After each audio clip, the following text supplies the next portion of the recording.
Hey, keepers, what do you see? What do you notice? The keeper coming at you from the cave.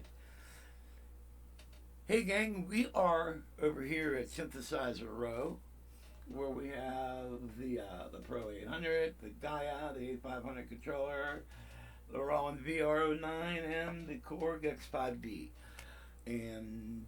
But we also have the Alesis Quadra S4 synth, which was, if you watched the first video, it was hooked up to the Patar 88 Studio controller.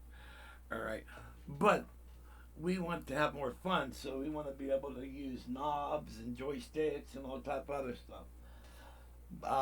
So here's the story. What I did was I moved the S4 over here. All right, and so the S4 is now here, and I was playing with it, and this is the permanent home for the S4. It's going to remain on Synthesizer Row unless I decide to put it in my live rig. I would love to do that. It wouldn't make my rack much more heavier. This module only weighs about, I don't know, like 8 pounds maybe. But do I need it? It'd be cool. No, I don't need it. So it's going to remain in Synth Row.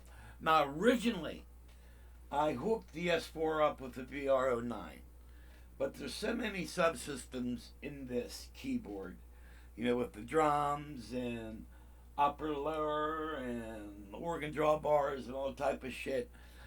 It was kind of like a mess to control. And then, so I took the S4 and I ran it into the X5D. All right, and it likes that. So what we now have is we have the S4 hooked up with the Korg X5D. So basically, today's video is 90's tech, and we're going to spotlight on the S4. Again, this is the second look at the S4. I did not look at the manual yet. All right, I will get into that. You have to be in a certain frame of mind to dive into manuals, and I'm not in that frame of mind right now. Actually, I do need vision, so what? I'm going to tell you a story about my eyesight. All right, a couple of years ago, I started seeing double. All right, and no, I'm talking to you. Okay, actually, it would come and go. I would see double. I would see double, maybe for like 30 seconds, and it would go away. All right, then it would happen again. The next time I would see double, maybe for 2 minutes, then it would go away.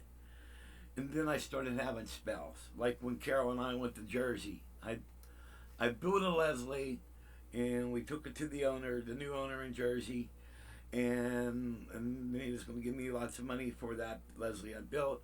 And while we were in Jersey, we would hang out in Wildwood Crest, and we made a vacation of it.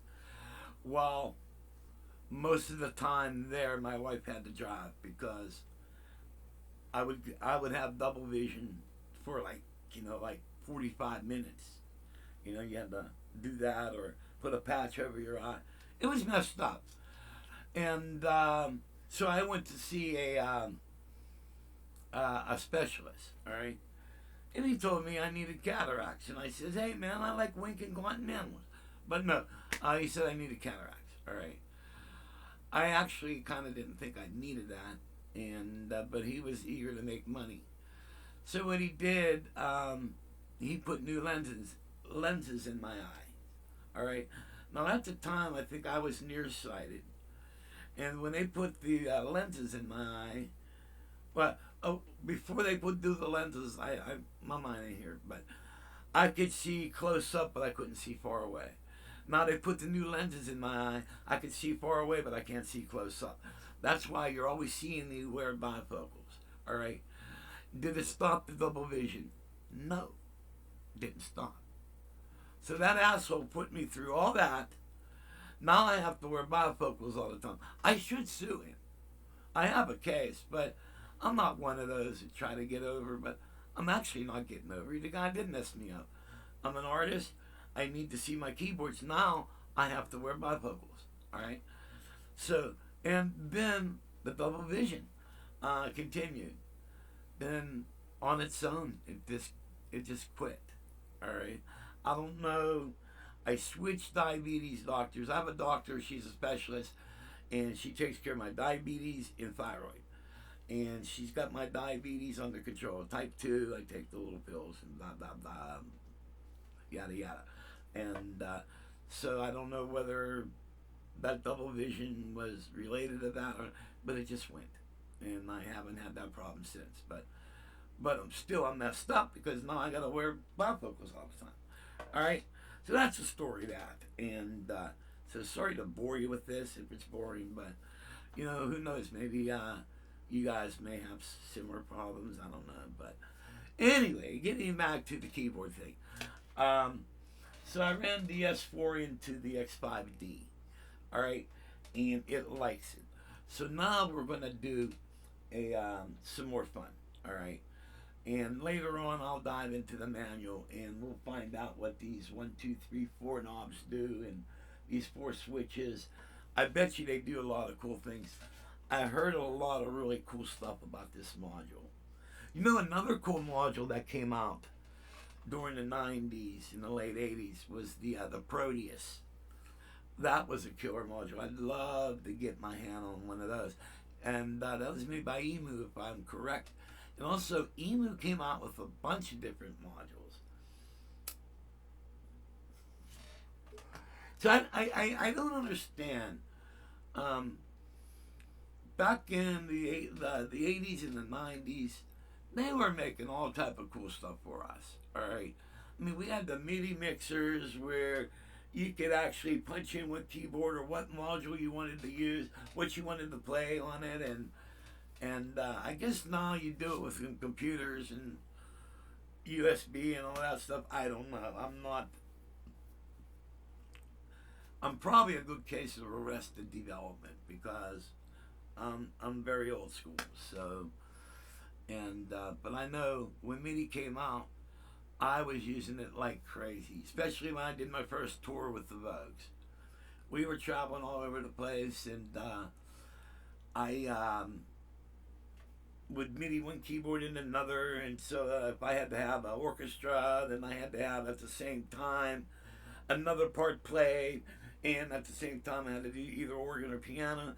I was able to have one keyboard play one keyboard, and you're playing like 3, and I had that big ballsy sound in that stuff just by MIDI in and out through, and all that stuff. But I don't know. So hey, let's have some fun. I'm sorry I'm rambling, but all right.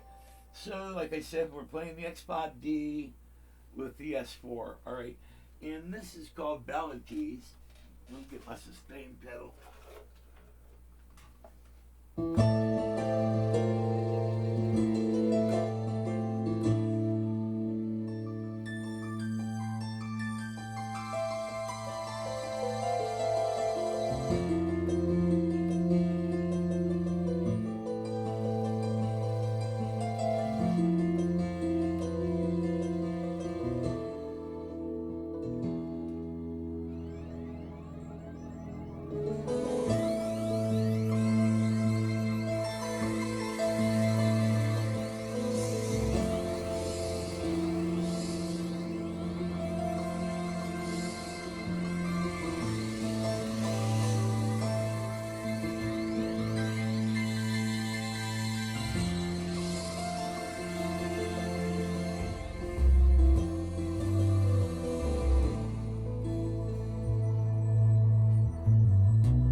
Pretty cool. And let's see if I can do this right.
let's see, kill the volume on this.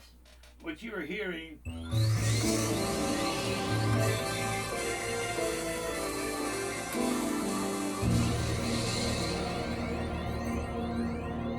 Okay, that's the X5D.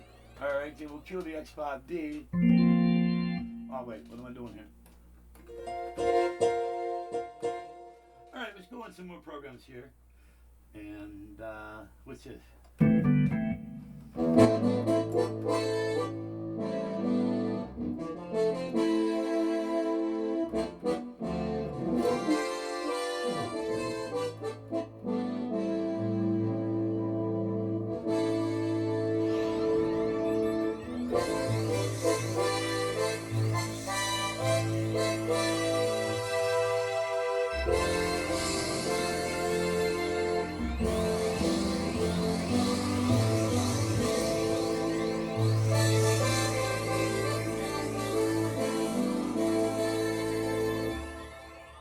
Wow, that's ballsy. Very ballsy.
Okay, and while we're doing that, we'll kill that, and let's see.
Pretty cool. Go string, see what's next on this puppy.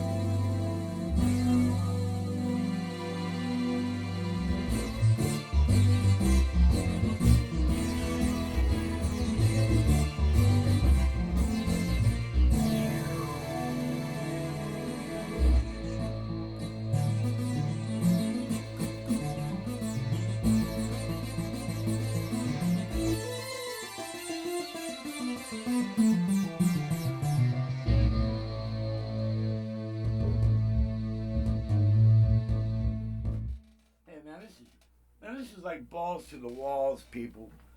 Wow. You know what? And it's all through the 80s and the 90s. I did a ton of this MIDI shit together, man. I used to have a rack. The roadies called it the god awful thing. No shit. It was like 4 feet high. Alright? It was filled with modules, man.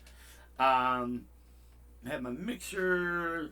It had everything in it. It even had a drawer to keep my disc. Hey, by the way, hold on 1 second.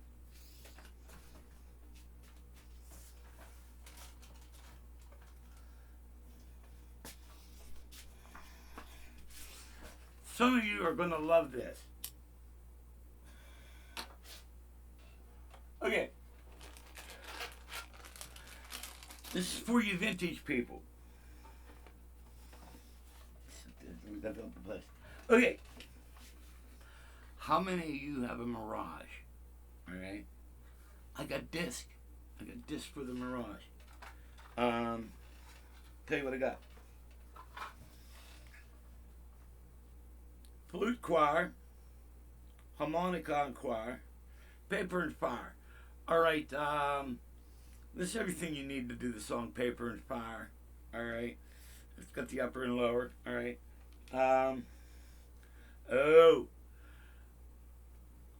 One of the biggest programs I used all through the 80s and the 90s was my horn patch on the Mirage. And I have the disc. Full horns. So you can do like ba-da-da-da-da-da, then you can do well on the lower end, baritone sax. And then the second program, it's full horns on the top, like ba ba da ba ba bow bow, and on the bottom you have the horn hits. All right, and then you have full horn split, where you have the horns up on the top and also the same horn section on the bottom.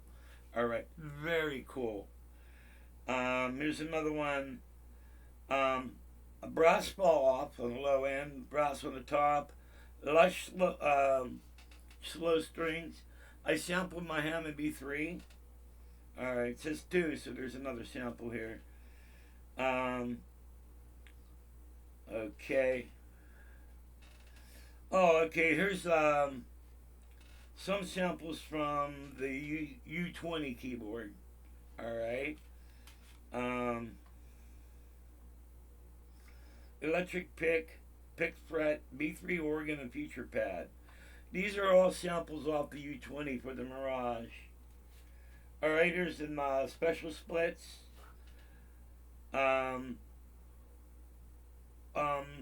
Brass with minor horn hits. Second program is kalimba with major hits.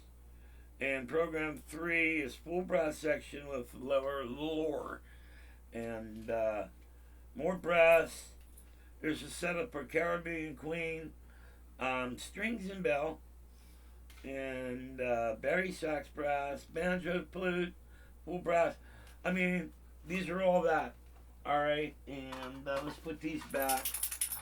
So if you guys are needing any disc for the Mirage, let me know.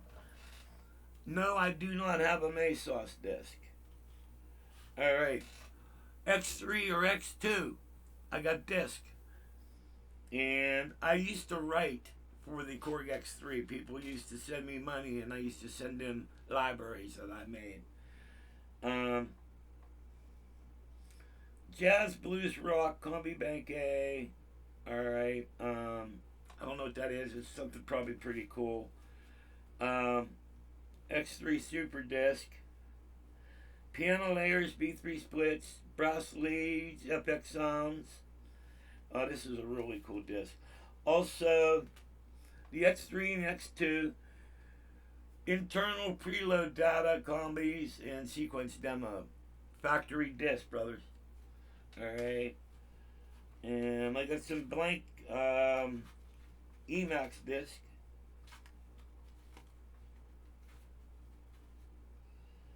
I have no idea what that is. Killer Organs disc. Just got all the killer organs. I think this is a copy of the factory disc. It's got the whole disc, banks A and B. It's nothing but organs. Some more email, Max blanks.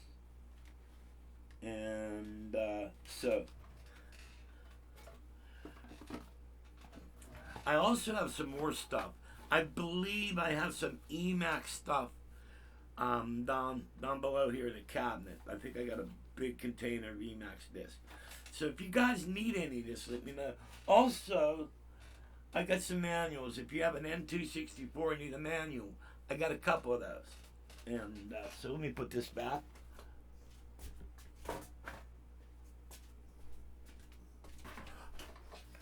I got all type of stuff, people. I also have I got tech manuals and all type of tech stuff for B3s. Probably everything you need for a Hammond organ I have. Also, I have Leslie manuals. All right, so blah blah yada yada. So let's go find more songs. And I'll tell you what, let's kill this. Let's dig out something more on the X3. I mean on the X5.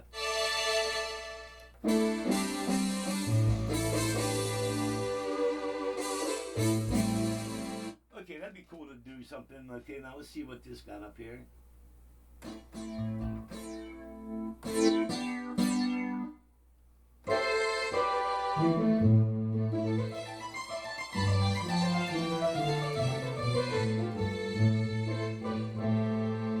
It's called harps and strings.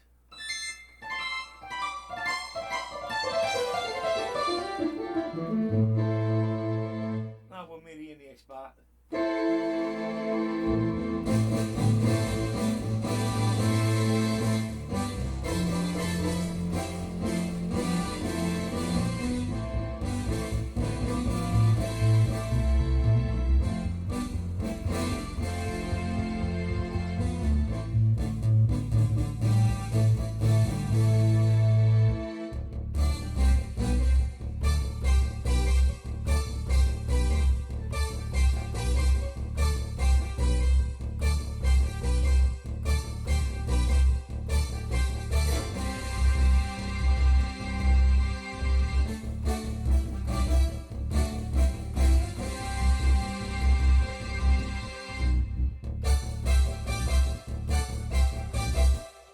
Wow.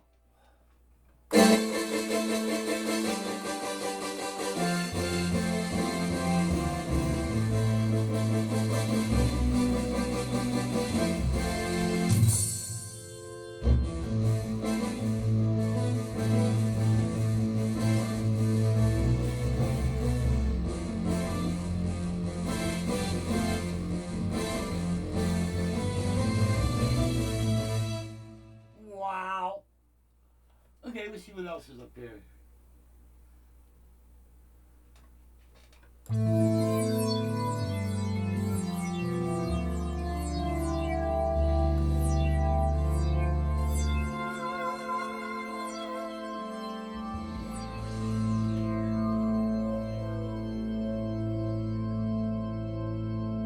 Okay, let's try this.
Wow, very impressive.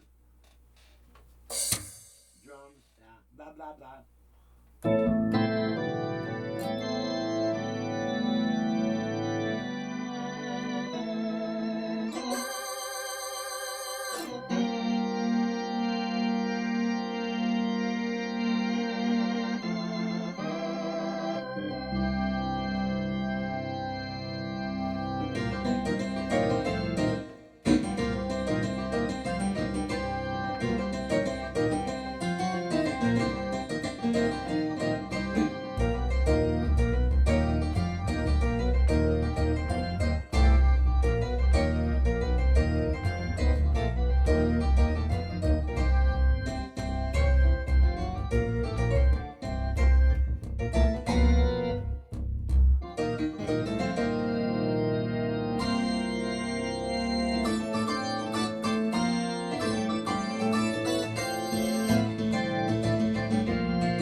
love this MIDI shit.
class.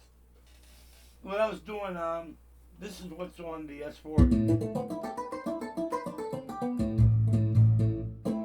And here's what's on the X5.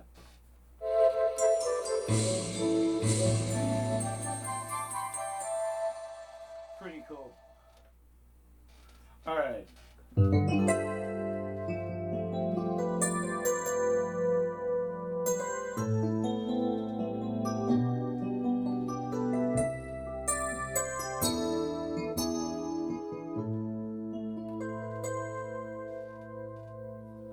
Okay, we'll say super repeat for what's ever coming up next on this.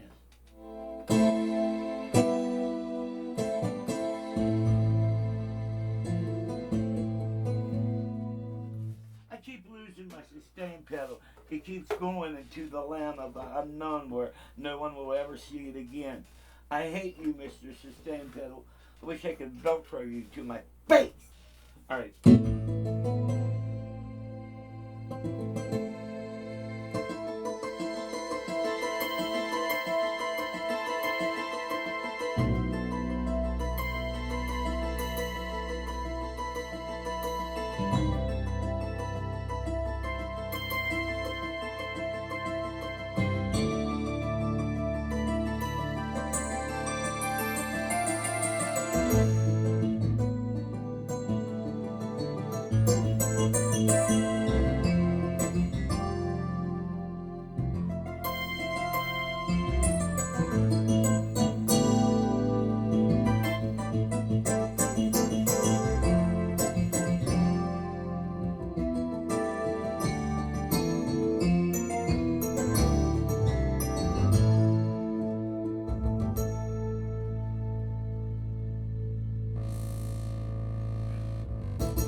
Wow. Wonder what's on this.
Now, you guys see why I got the VR09 over here. You need drums, you got them. You know, they're right there. So, you know, you got this, you got that, you got this, you got that. By the way, this last thing I was playing was the Prophet.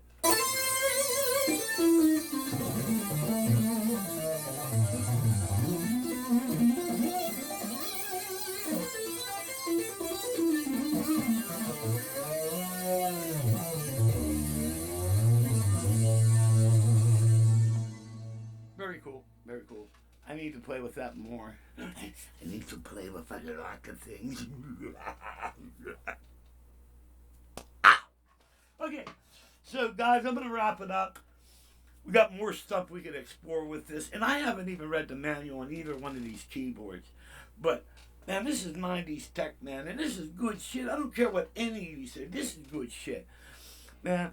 They came out with so many cool things. I remember going to the music store. You look at a keyboard, and there's all these modules. You go, oh man, give me a MIDI cable. You know, you hook all this shit up, and you know, these are two. And man, I had the god awful rack, man. I was like median 4 or 5 modules together.